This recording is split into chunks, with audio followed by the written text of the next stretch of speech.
I love Buku Jingga. I think it's one. I think finally PR or Pakatan Rakyat has come to their senses and at least talk about economic issues rather than say, "Hey, vote for me because that guy is evil." You know, you cannot form a government by saying, "Vote for me because the other guy is evil." You should say, "Vote for me because this is the thing that I can do for you." All this while, Pakatan Rakyat since 2008 has been saying, you know, vote for me because that guy is corrupt, that guy is bad, but you don't have a formula on how to govern the country. So they come up with Buku Jingga. Fine, I read it, it's nice. I think some of the provisions, they're also okay lah, you know, I mean, they're not that bad. Cuma, I think what Pakatan should or Pakatan Rakyat should do is, you know, if you read the first 3 pages, I'm going to quote you, I wrote it down, if you don't mind. You know, in the first 3 pages of this Buku Jingga, this is supposed to be an economic blueprint for Pakatan Rakyat should they become the government. These are the words that littered in the first 3 pages of Buku Jingga.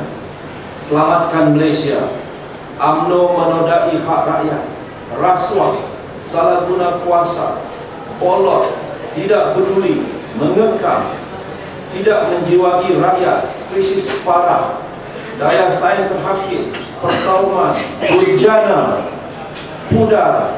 This is how they describe Barisan Nasional.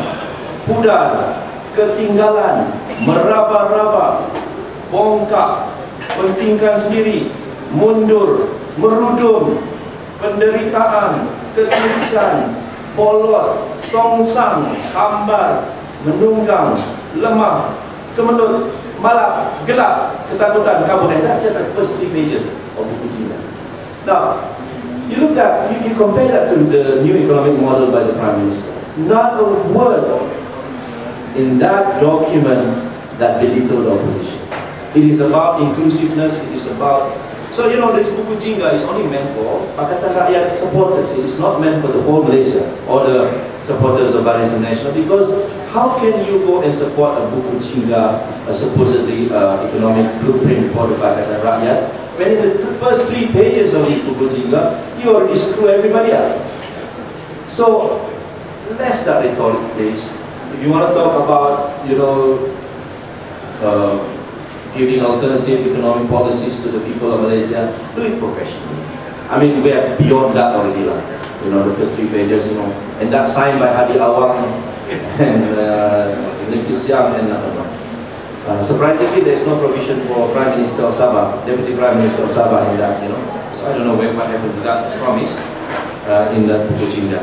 Anyway, we will talk about Buku Jingga in Parliament. I've already promised some of my friends in Pakatan Rakyat they want to have a debate.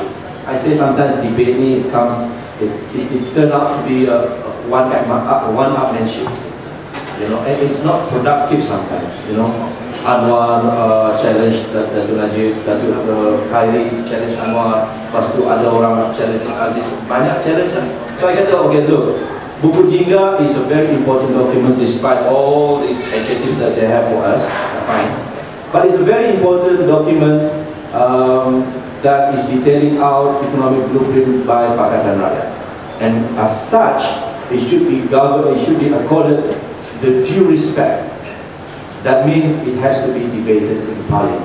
You can never get a higher respect than that for Buku Jingga to be debated in Parliament. And I call members of Barisan Nasional, because I'm a Vice President of the backbenches, we will debate Buku Jingga aggressively, critically, and see how the other side will answer to that. So, for Datuk Najib not to answer Anwar in a public forum, a public debate, is not a really big issue. Because like I said to you, in Malaysia, the debate always ends up in one-upmanship.